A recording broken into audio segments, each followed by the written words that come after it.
নমস্কার বন্ধুরা, Sujata's kitchen and ফ্যামিলিতে আপনাদের সবাইকে স্বাগত। আজকে চলে এসেছি একটা নিরামিষ পনির আলুর রেসিপি নিয়ে। এর জন্য আমি এখানে 200 মতন পনির নিয়ে নিয়েছি।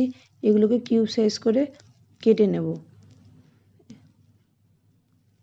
দেখুন কীভাবে সুন্দর করে কিউব সাইজ করে আমি কেটে নিচ্ছি। এবার এগুলোকে একটি প্লেটের মধ্যে নিয়ে নিলাম। তারপর এর সঙ্গে দেওয়ার জন্য ডুমো ডুমো করে আলুগুলো কেটে নিয়ে ধুয়ে নিয়েছি। তারপর কড়াইতে দিয়ে দিলাম সাদা তেল। এই রান্নাটা আমি সাদা তেলেই করব, যাতে পনিরের কালারটা চেঞ্জ না হয়ে যায়। এর জন্য আমি কড়াইয়ের মধ্যে পনিরগুলোকে হালকা করে ভেজে নেব, বেশি ভাজবো না। পনিরগুলো আমি লাল লাল করে হালকা করে ভেজে নিয়েছি।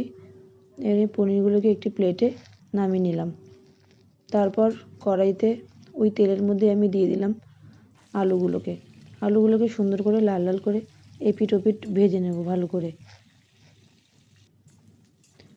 দেখুন সুন্দর করে লাল লাল করে ভাজা হয়ে গেছে আলুগুলোকে আমি একটি প্লেটে নামিয়ে নিলাম। তারপরে আমি কড়ার মধ্যে দিয়ে দেব গোটা জিরে, আর তার সাথে দিয়ে দেব গোটা গরম মশলা।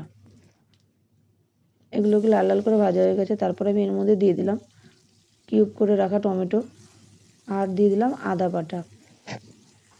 এগুলোকে দিয়ে ভালো করে নাড়িয়ে নেব। এগুলোকে ভালো করে নাড়িয়ে নেওয়ার পর এর মধ্যে আমি দিয়ে দিলাম আগের থেকে গুঁড়ো মশলাগুলো জলে ভিজিয়ে রেখেছিলাম। তার মধ্যে ছিল ধনে গুঁড়ো, জিরের গুঁড়ো আর লাল লঙ্কার গুঁড়ো, আর লাস্টে এর মধ্যে দিয়ে দিলাম হলুদ গুঁড়ো।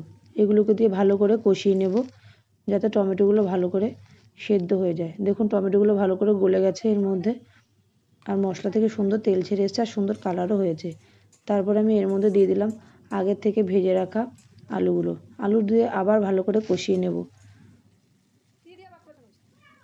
আলুগুলো সুন্দর করে কষানো হয়ে গেছে। এবার এর মধ্যে দিয়ে দেব নুন দিয়ে আবার আমি ভালো করে নাড়িয়ে নেব। তারপর আমি এর মধ্যে দিয়ে দিলাম চারমগজ আর পোস্ত বাটা। চারমগজ আর পোস্ত দিয়ে ভালো করে মিশিয়ে নেব আলুগুলোর সাথে।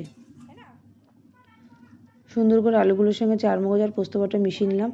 তারপরে আমি দিয়ে দিলাম এর মধ্যে মটরশুঁটি, আর দিয়ে দিলাম গোটা কাঁচা লঙ্কা।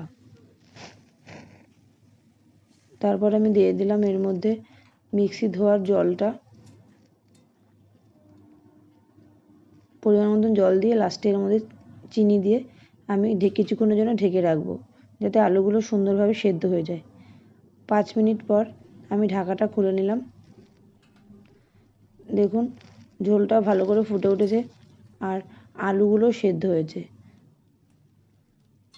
তারপর আমি এর মধ্যে দিয়ে দিলাম আগে থেকে ভেজে রাখা পনিরের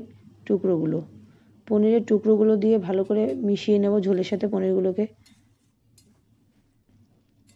আর শেষে এর মধ্যে আমি দিয়ে দেব গরম মশলা গুঁড়ো।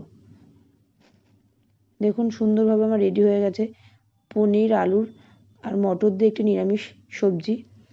এটি নিরামিষ দিনে খেতেও ভালো, আর খুব টেস্টি হয়েছিল খেতে।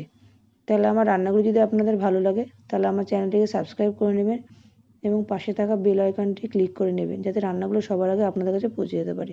ধন্যবাদ।